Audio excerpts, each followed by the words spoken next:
Hi guys! Good evening to everyone!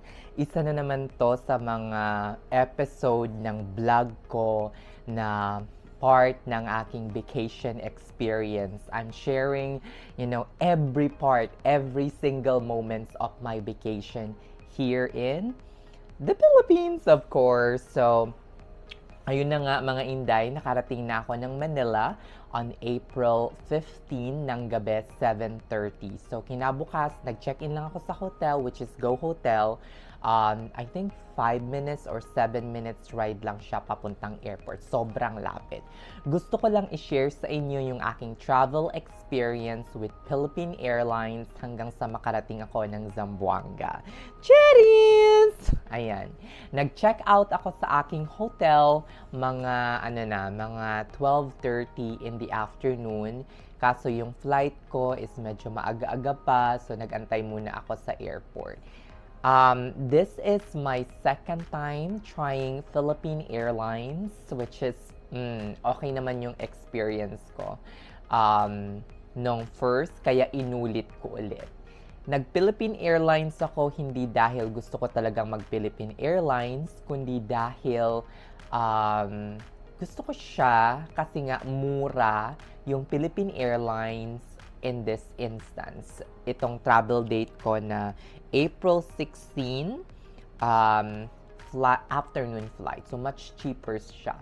Yung Cebu Pacific, nakita ko more than 5,000 yung kanyang, fare, wala pang bagahe yun. Although, hindi naman ako nag-check-in ng bagahe, pero just in case lang na hindi nila i-allow yung hand carry ko. Kasi yung hand carry ko kasi na isang luggage is nasa 8.5 kilos. Tapos, meron pa akong almost 4 to 5 kilos na yung parang small na laptop bag ko. So, baka hindi nila i-allow. So, nag-Philippine Airlines ako kasi merong 10 kilograms na allowable. Just in case hindi nila i-allow yon as hand carry, i-check-in ko na lang yung luggage ko. Okay, let's start. So, ang flight ko nga is PR 2953, which is leaving at 5:10 in the afternoon. Boarding time is 4:40. Pagkapasok ko ng terminal, grabe, bongga. In fairness, organized sila mga Inday.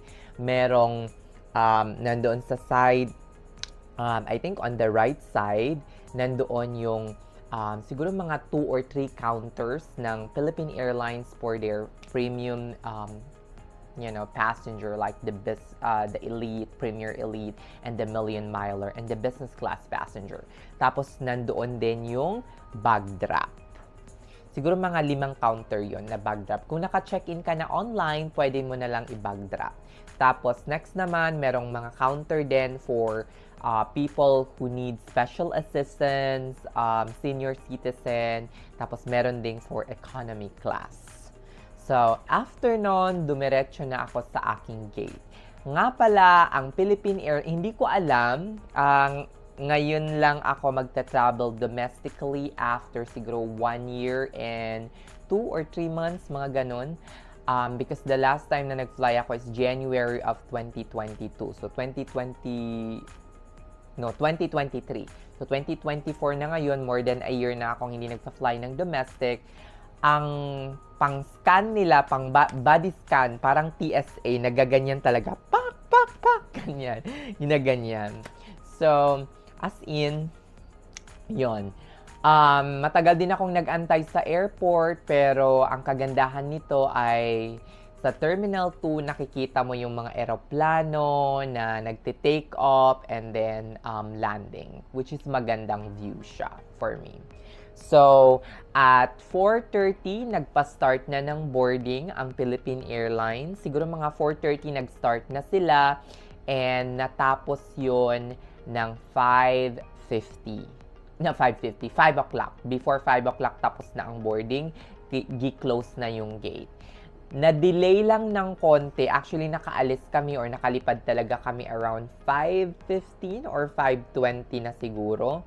Na-delay lang ng konti kasi nga maraming eroplano ang pa-take off and landing Usually, from 5 hanggang 7, yun ata yung pinaka-busy na schedule or pinaka-busy na time ng NAIA or NAIA Terminal 1, 2, and 3. So, yun yung pinaka-busy. So, medyo late ng 10 minutes before kami nakapag-take off. Tapos, pagka-take off, syempre, nag-rounds na yung mga flight attendant, ganyan-ganyan. As in, super bait. Ibang-iba sa sa competitors nila. Charis. Tapos nun, ayun, akala ko mauupo ako sa exit row, pero hindi. Charis. Kasi yung nabook kong seat is seat 42 ata siya. So, sa likod lang ng exit row. Unfortunately, naupo ako. Okay naman yung legroom, in fairness. Tapos, nag-serve sila ng coffee, ganyan. Merong snacks din, libre yung snacks, at least libre na, charis. Hindi ko rin kinain yung cookies kasi nga napaka-sweet. So, after nun, siguro mga ilang minuto lang, siguro mga 5:50 or 6 o'clock or 6:10, mga ganyan. Nag-announce na yung pilot na we will be now starting our descent after 10 minutes. Mga ganon. So, the whole flight, nilibang ko lang yung sarili ko sa panonood ng movie, ng Moron 5 na nakailan ko na pinanood. Tapos, at 6:30 ata, we are expected to arrive at 6:50. Pero bago mag 6:50, nakapag-land na kami sa Zamboanga International Airport. So, dire-diretso lang ako palabas. Wala na akong bagahe. So, dire-diretso lang ako palabas. Eto na. Ang alam ko, ang El Meridian Suites, dito kasi ako mag-check-in. Dito ako naka-check-in ngayon. May separate vlog ako for the room tour kung gusto nyo makita pala. Ayun, malapit lang siya. Around 5 minutes via car or Piaggio or yung motorbike, something. Pagkalabas ko, sabi ko, magkano? Alam nyo naman, maraming mga nananaga dyan sa airport. Nakakaloka, mga inday. Ang daming nananaga na motorsiklo sa Zamboanga International Airport.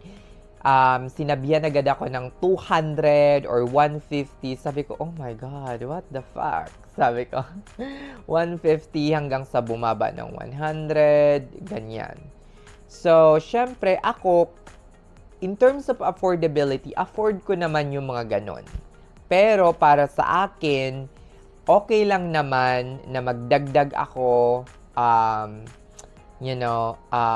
my own discretion, kesa sa tagain mo ako at parang pagmukain mo akong tanga or stupida na alam ko naman ang lapit-lapit tapos mag-ask ka ng 150 or 200.